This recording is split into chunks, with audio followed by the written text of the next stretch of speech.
After my code was deleted, my coworkers blamed me for sloppy work. Then my boss humiliated me in front of everyone. Maybe software isn't for you. I smiled, recovered the backups, tracked every protocol violation, and sent proof to the client with billing receipts. I was called a liability until legal dialed my extension. When my phone rang that morning, I already knew it wasn't going to be a normal day. It was 8:07 a.m., 15 minutes before the stand-up meeting, and the caller ID said Corporate Legal Main Line. I picked up, my voice steady even though my pulse was pounding. "Is this Alex?" a woman's voice asked, crisp and deliberate. "This is corporate counsel from the client's side. We received your documentation last night. I need to confirm, are you saying your colleagues at Darrow Solutions intentionally deleted your code and resubmitted it as theirs?" I paused for half a second, staring at the Slack messages still open on my second monitor. The ones where my team lead, Ben, and Kayla joked about teaching me a lesson after I questioned their process. "Yes," I said flatly, "and I have version control history, server logs, and timestamps proving it." The line went dead silent for a moment. Then she exhaled slowly, like she'd been expecting something bad but not this bad. "Alex," she said, "please don't discuss this with anyone at Darrow. We'll be in touch very soon." Click. By the time the call ended, my Slack notifications were exploding. Ben had pinged the entire team chat, Ben lead engineer. "FYI, Alex's latest commit crashed staging again. Someone check if backups still exist or we're screwed for the demo." Then Kayla chimed in with that little knife twist she was famous for. "Kayla, oh no, poor Alex. Maybe we can get him enrolled in a basic coding bootcamp. You know, one for beginners." And my supervisor, Martin, didn't even bother to hide his laughter during the morning meeting. "Maybe software isn't for you," he'd said, grinning like it was some kind of inside joke. "Try typing classes." Everyone chuckled. What they didn't know, what none of them realized, was that I'd already restored every line of my original code from the backups they didn't know existed. I'd kept a private mirror of the entire repo on a personal encrypted drive. Every deletion, every overwrite, every commit, logged and timestamped. They thought they'd humiliated me. They thought I'd just shrink and take it. Instead, I'd spent 2 nights quietly building a 40-page report, screenshots, commit hashes, timestamps, Slack threads, and even invoice logs showing the client had been billed $300 hour for my hours, credited under Ben's and Kayla's names. When I sent that folder to the client, I didn't even write a cover letter. Just the subject line: "For your awareness, project integrity and billing discrepancies, Darrow Solutions, contract 4185. Now the client's legal team had called me directly. And as I sat in my cubicle, pretending to sip coffee while Martin bragged about getting the project back on track, my phone buzzed again, an internal message from IT. "IT. Hey Alex, need to see you ASAP. Something's come up." I looked up from my screen and saw 2 guys from IT standing in the doorway, watching me. Something in their expression wasn't casual. It wasn't about a password reset. It looked like they were here to escort me. That was the moment I realized. Someone upstairs already knew what I'd done, and whatever came next was going to get very, very messy. I joined Darrow Solutions 2 years ago, right after leaving a smaller startup in Austin. The company had a clean reputation, mid-sized, well-funded, with a strong client list that included a major healthcare software contract out of Seattle. I was brought on as a mid-level backend engineer, but after a few months, I started carrying more weight than my title reflected. I built core modules, debugged pipelines other engineers couldn't even locate, pulled 14-hour days when release deadlines got tight. My commits kept the product alive, but credit, that went elsewhere. Ben, the lead engineer, was the kind of guy who could charm his way through a code review without ever opening his terminal. He'd smile, toss around buzzwords like scalability and architectural integrity, then call someone else's work team collaboration. Kayla, his right hand, was sharper technically, but manipulative in quiet, calculated ways. She always knew who to compliment, who to undermine, and how to make it look like mentorship. At first, I played along.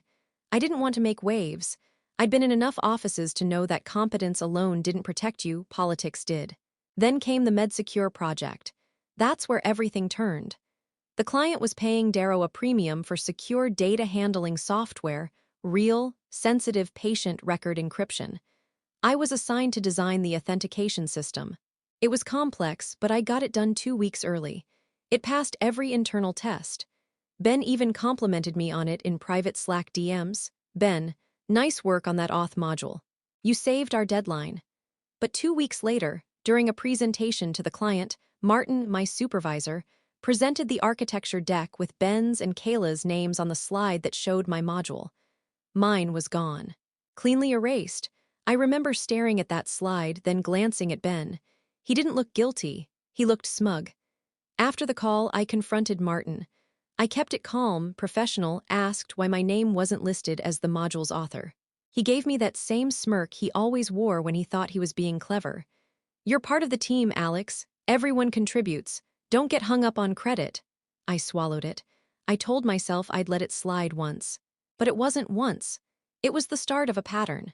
Ben and Kayla began reviewing my commits, except their reviews involved pulling down my code, copying sections verbatim into their own branches, then pushing it under their names. The changes were small enough to blur authorship but big enough to confuse the tracking logs. When I tried to call it out, Martin shot me down. "Stop wasting time with petty disputes," he said in front of everyone. "We have deliverables." So I stopped talking. I stopped fighting. Instead, I started documenting. Every Slack message, every Git commit, every time Ben copied my code or Kayla deleted my branch by accident. I even set up a private mirrored repository that automatically pulled and stored every commit across the team. 6 months later, I had evidence of everything. But it wasn't until the crash incident, the one they blamed on me, that I realized how deep it went. Because that time, they didn't just delete my work.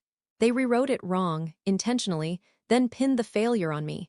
And that's when I knew they weren't just trying to take credit. They were trying to erase me. The day after they blamed me for the crash was when the office shifted from passive hostility to full-on sabotage. You could feel it like the air got heavier around my desk. Nobody would make eye contact. Ben and Kayla would whisper every time I walked past their cubicles. Martin, my supervisor, started copying upper management on every message to me, like he was building a paper trail. It was subtle, but I knew what was happening. They were setting me up for termination. The crash they blamed me for was a deliberate mess.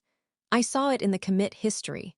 They had rolled back one of my critical authentication functions to a previous version that they had written, one I'd already flagged as unsafe.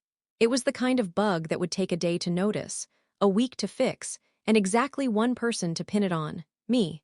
So when Martin called me into his office and said, "We can't have mistakes like this, Alex. The client's losing patience," I didn't even argue.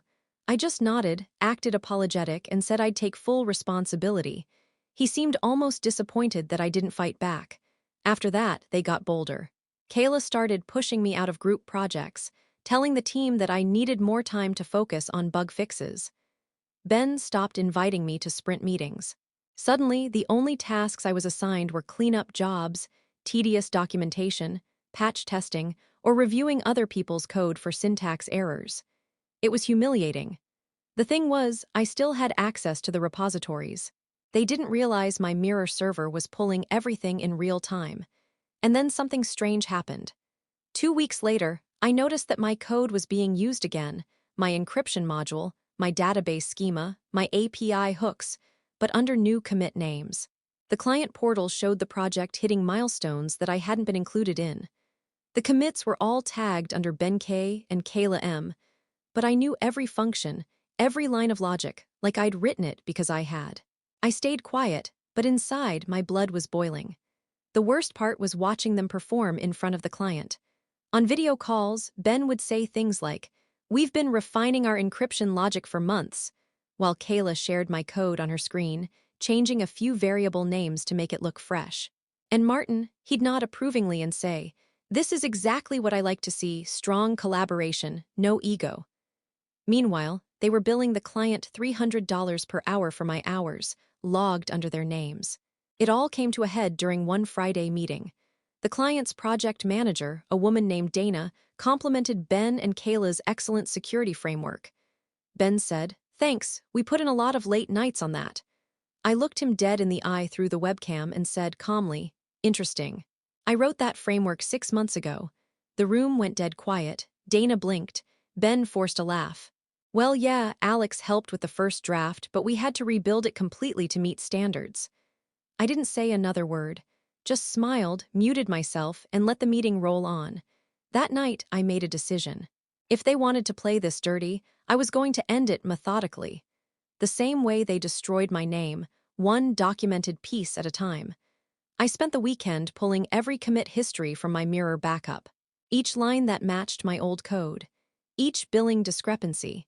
Every message where Ben or Kayla bragged about repurposing my work. When I was done, I had a 40-page PDF and a zip file of unedited proof.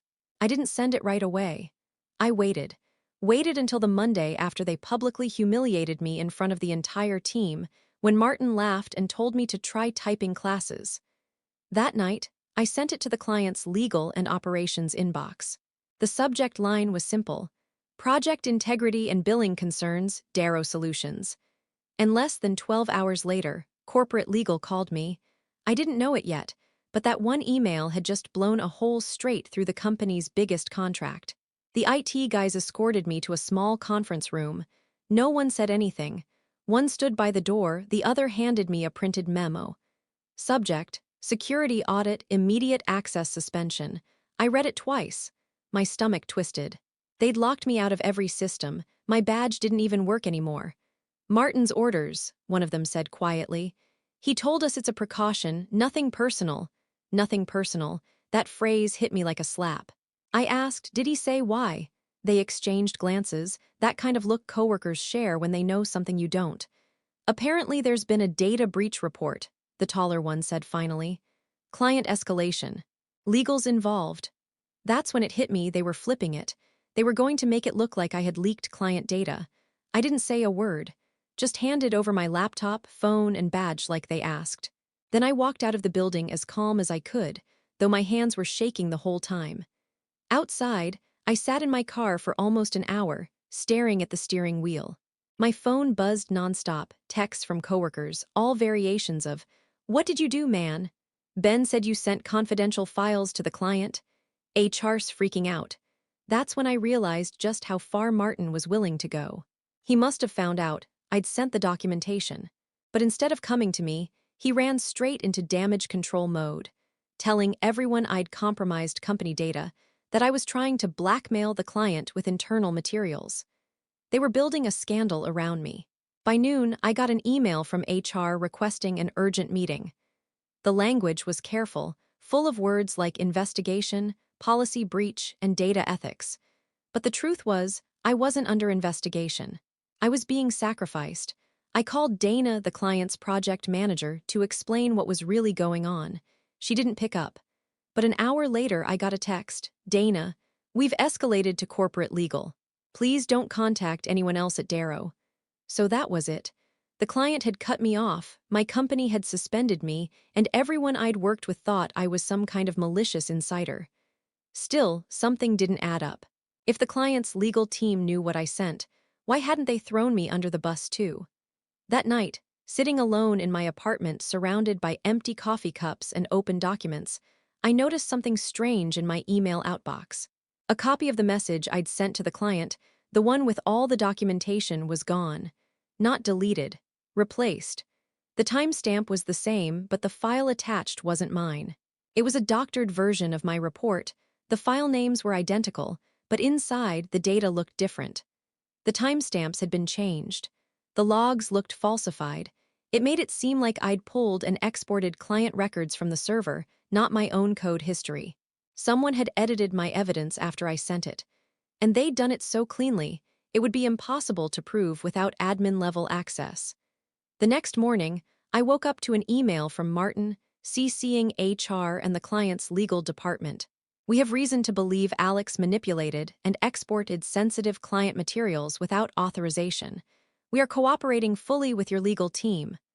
I remember just staring at the screen, not even angry, just cold. That was when I understood the real betrayal. It wasn't Ben or Kayla this time. It was Martin. He hadn't just covered for them. He'd altered my report, turned it into fake evidence, and made it look like I was the one who breached the client's data. He wasn't defending his team. He was protecting himself, because if the client found out what really happened, it would have exposed him for 6 months of fraudulent billing and project mismanagement. And now, he'd thrown me into the fire to save his own skin. I didn't sleep that night. By the next morning, I had one goal: make sure the truth burned its way all the way up to the people who could actually destroy him. When someone ruins your reputation, you can't fight back with emotion. You fight with proof, hard, traceable, time-stamped proof, and I already had more of that than they realized. The first step was access. I couldn't get into the Darrow network anymore. My accounts were locked. But I'd been syncing my Mirror repo to an external encrypted drive every night for months. That drive was offline, untraceable, and stored the original logs that proved my code existed before any of Ben or Kayla's commits ever did. All I had to do was get it in front of the right eyes. Not Martin, not HR, not the internal review team. They were all too compromised. I needed someone outside of Darrow, someone who had leverage and reason to care. That person was Dana's boss, Michael Rourke, the VP of Engineering at MedSecure Systems, the client company. His name was on every contract and payment authorization. If anyone could kill Darrow's multi-million-dollar contract, it was him. But I couldn't just email him files, not after Martin had made it look like I was sending unauthorized data. So I took a different route. I made a burner Gmail, created a new folder structure, and instead of sending the files outright, I built a secure, read-only drive with metadata proof, screenshots of commit hashes, Slack message exports, billing logs with timestamps showing exactly when my work was logged and billed under Ben's name. Then I added one final file, a text log showing when Martin accessed my user profile to alter permissions 3 hours after I sent the original report. It was subtle, but damning. On Tuesday morning, at 9:03 a.m., I sent one short message to Michael Rourke. Your vendor is billing you for stolen work. The evidence below has been altered once already by Darrow leadership. This link shows the original data, timestamps, and signatures included. No signature, no name, just the truth. Then I waited. Meanwhile, at Darrow, the narrative was spinning faster than ever. HR sent out a vague, internal data integrity investigation notice. I was labeled on administrative leave pending outcome. Ben and Kayla were quiet online, too quiet. Martin was still posting cheerful status updates in the company's Slack, pretending nothing was wrong.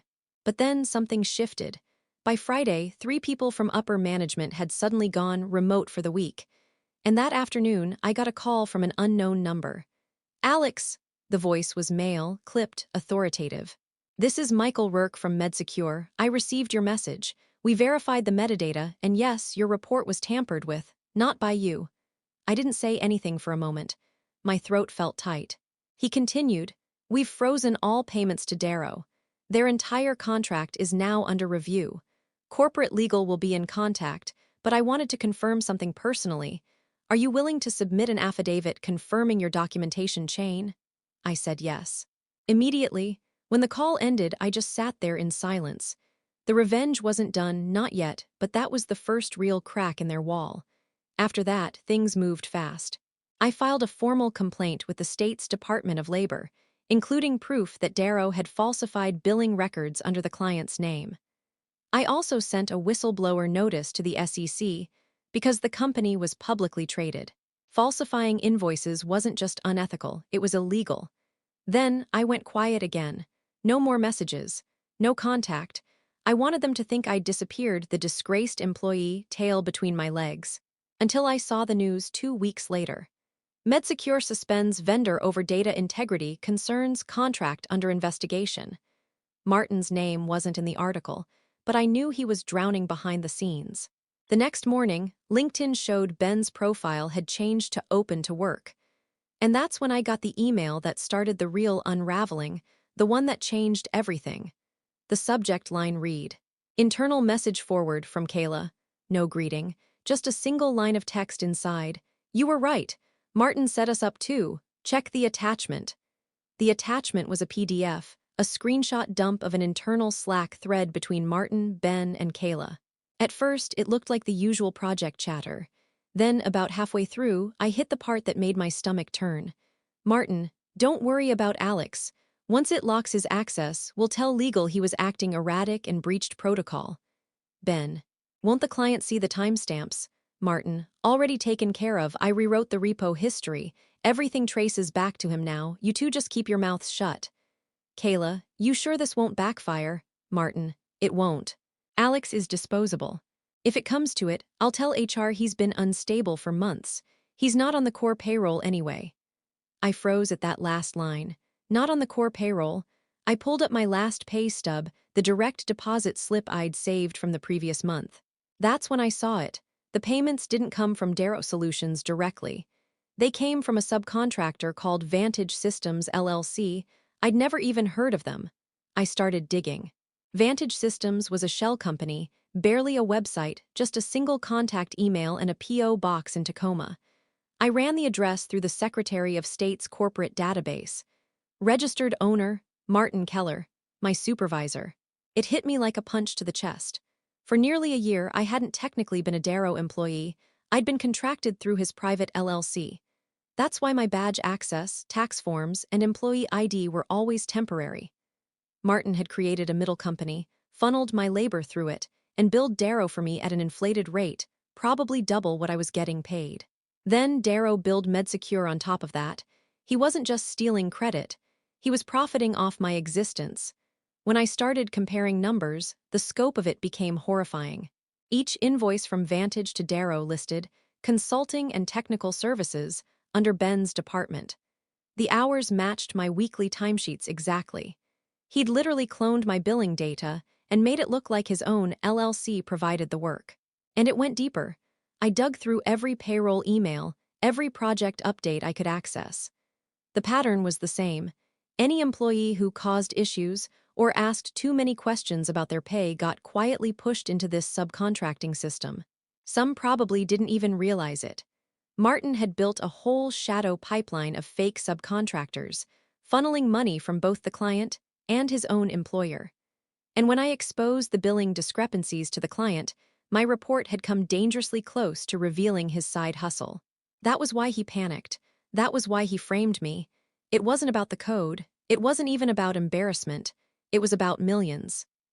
When I called the number from the Vantage Systems contact page, a voicemail answered, "You've reached Vantage Systems. Leave a message for Martin." That was all the confirmation I needed. I stared at the Slack screenshots again, Kayla's messages, Ben's compliance, and one thing became clear. Kayla hadn't sent this out of guilt. She sent it because she realized Martin had been setting them up too. The final screenshot showed it perfectly. Martin, if legal keeps digging, I'll say you two knew what he was doing. That should buy us time. That was 3 days before the client's contract suspension went public. So now, everyone was turning on each other. Martin against Ben and Kayla, Kayla against Martin, me in the middle holding the one thing they couldn't fake anymore. Proof. This wasn't just a case of corporate sabotage anymore. It was a criminal operation, and Martin was about to find out what it feels like to be the one under investigation. Because I wasn't done yet. The next step wasn't about revenge through whispers or leaked screenshots.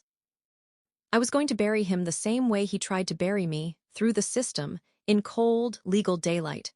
And I already knew exactly where to start. By the time the FBI called me, I already knew why Martin did it. I'd figured it out after digging through the financial trail Kayla's screenshots hinted at. Still, hearing it confirmed by a federal investigator hit different. The agent on the line was calm, methodical. Mr. Keller Martin Keller was diverting funds through 3 shell companies, not just one, he said. Vantage Systems, BrightPath Consulting, and North Bay Technologies. He was billing Darrow through those entities for work performed by actual employees, yourself included, and marking it up by as much as 200%. 200%, I repeated, flat. That's right. He used subcontracting to pad invoices, then used Darrow's client billing system to legitimize them. The MedSecure contract alone was worth over $6 million annually. We estimate roughly a third of that was redirected into those shells. I didn't say anything for a few seconds. I just stared at my laptop, the cursor blinking over an empty document. It was one thing to think Martin was corrupt. It was another to realize he'd built an entire machine around exploiting people like me. People who worked too hard, stayed late, and didn't question where the money went as long as their checks cleared. He didn't just use your name, the agent added. He falsified documentation to make it look like you were aware of the arrangement. You've been listed as an independent partner on 3 of the subcontract invoices. Legally, that would have tied you to the fraud if no one had looked closer. That's when the chill hit me. If I hadn't mirrored my code, if I hadn't documented everything, if I'd just walked away like most people do when they get burned, Martin would have walked free and I'd have been the scapegoat for financial fraud. I finally asked, why risk that much? The agent paused, like he was choosing his words. He's been doing it for years. Every time Darrow landed a big client, he'd insert his own LLCs as specialized vendors and bill internal hours through them. He used that money to buy property under relatives' names. Beach houses, cars, offshore accounts. You weren't the first engineer he did this to, just the first one who noticed. The first one who noticed. That line replayed in my head for days. I started reading back through Martin's old emails, the ones I'd archived before my access was revoked. Every one of them sounded different now. The casual flattery, the fake mentorship, the little digs to keep me insecure, quiet, compliant. It was all calculated. He didn't want a team, he wanted cover. And the part that gutted me most wasn't even the money. It was the way he'd convinced everyone around him to become part of it. Ben and Kayla hadn't been masterminds. They were just pawns who wanted approval, promotions, safety. Martin fed them lies, told them they were core staff, while quietly making them beneficiaries of his billing pipeline. That's why they covered for him, why they deleted my work, why they mocked me in public, to keep me in a corner where I couldn't be taken seriously if I ever spoke up. He didn't destroy my career for fun. He did it because I was the control variable, the one person whose productivity he couldn't duplicate without risk. When I caught on, he needed to erase me completely to keep the illusion alive. It wasn't emotional. It was business. Cold, calculated, and efficient. In the end, that was what chilled me most about him, not that he was greedy, but that he could ruin a human life without even blinking. He'd spent years constructing a fraud system on the backs of hardworking people and treated us all like disposable variables in his personal profit algorithm. And if I hadn't fought back, I would have been a footnote in his cover story, the unstable contractor who breached protocol. That realization didn't make me feel vindicated. It made me furious, because now I finally understood what I was really avenging. It wasn't just my name or my code. It was every person he'd quietly erased before me and every future engineer he would have used if I hadn't stopped him. The agent said they were building a case. Asked if I'd testify if it came to that. Absolutely, I said, but I'm not done yet. Because while the FBI could take his money, I wanted to take something else, his reputation. The one thing he couldn't rebuild with stolen invoices. When people like Martin fall, they don't fall fast. They fall in slow, humiliating pieces. 3 weeks after that call with the FBI, Darrow Solutions went into full corporate lockdown. Every employee received a mandatory compliance audit email, and whispers started circulating on Reddit and LinkedIn about misconduct at the leadership level. A few small tech blogs even picked up the MedSecure contract suspension. By then, I'd already made my move. See, while the FBI was working the legal side, I wanted Martin's reputation to collapse publicly, in front of the same people who used to laugh at his jokes and clap at his fake team speeches. I knew Darrow prided itself on transparency and had an anonymous whistleblower portal for ethical concerns. So I sent them a neatly packaged, professionally formatted report, nothing emotional, just raw data and screenshots. Each section labeled and cross-referenced. Slack logs proving Martin orchestrated the deletion of my work, commit comparisons showing Ben and Kayla's copied code, invoice data linking my hours to his shell company, Vantage Systems LLC, and finally, the kicker, a spreadsheet connecting Vantage's bank account to Martin's personal mortgage payments. I didn't sign it. I didn't have to. The evidence spoke louder than my name ever could. Within 48 hours, Darrow's internal Slack channels exploded. The company's all-hands meeting that Friday was a bloodbath. Someone leaked the whistleblower report to the Register and TechCrunch, both of which ran headlines like, Engineering director at Darrow accused of fraud and employee exploitation. Whistleblower exposes fake vendor pipeline, millions diverted through shell firms. By Monday morning, Martin's LinkedIn was gone. Ben and Kayla's accounts went dark. The Darrow HR portal quietly listed organizational restructuring. Then, the real hammer dropped. MedSecure filed a breach of contract lawsuit against Darrow for fraudulent billing. Buried in the court filings was a single line that made me grin for the first time in months. Information provided by a former subcontractor led to discovery of systemic fraud. That was me. The FBI took it from there. Within 2 months, the agency froze Martin's accounts, seized his laptop, and raided the fake LLC's P.O. box in Tacoma. Kayla reached out once more, just one email, no greeting, no apology. He's done. They found everything. I'm sorry. I didn't reply. Revenge isn't loud. It's not cinematic. It's that quiet moment when the people who destroyed you realize no one believes them anymore. The following spring, Darrow's CEO sent out an internal memo about rebuilding trust and transparency. A few weeks later, I got an email from a recruiter at MedSecure, not HR, but engineering. They wanted to know if I'd be interested in joining their in-house dev team. I thought about it. Then I said yes. My first day, Dana, the same project manager who'd once believed Martin's lies, stopped by my desk. "I read your report," she said quietly. "I'm sorry it took us so long to see the truth," I nodded. "It's all right," I told her. "You saw it when it mattered." Later that week, I walked past a conference room where my new team was reviewing a SecureAuth module, my module, the same one Martin had stolen and claimed credit for. Only now my name was on every commit, every comment, every build note. Seeing it there didn't feel like triumph. It felt like peace. Martin's trial started that summer. He was charged with wire fraud, falsifying business records, and embezzlement. The news said he looked calm in court, that same fake calm he used to wear in every meeting. But this time, it didn't protect him. He took a plea deal. 5 years in federal prison. Ben and Kayla took cooperation agreements in exchange for testifying. And me, I never went back to Darrow. I didn't need to. Sometimes, revenge isn't about making them suffer the way they made you suffer. It's about reclaiming what they tried to erase, your name, your work, your worth. I got all of it back. The night the verdict came in, I sat on my porch with a beer and watched the sun drop behind the Austin skyline. My phone buzzed with a message from an unknown number. "Guess software is for you after all." No signature. Just the words. I smiled and typed back one line before blocking the number for good. Yeah, but typing classes didn't hurt either.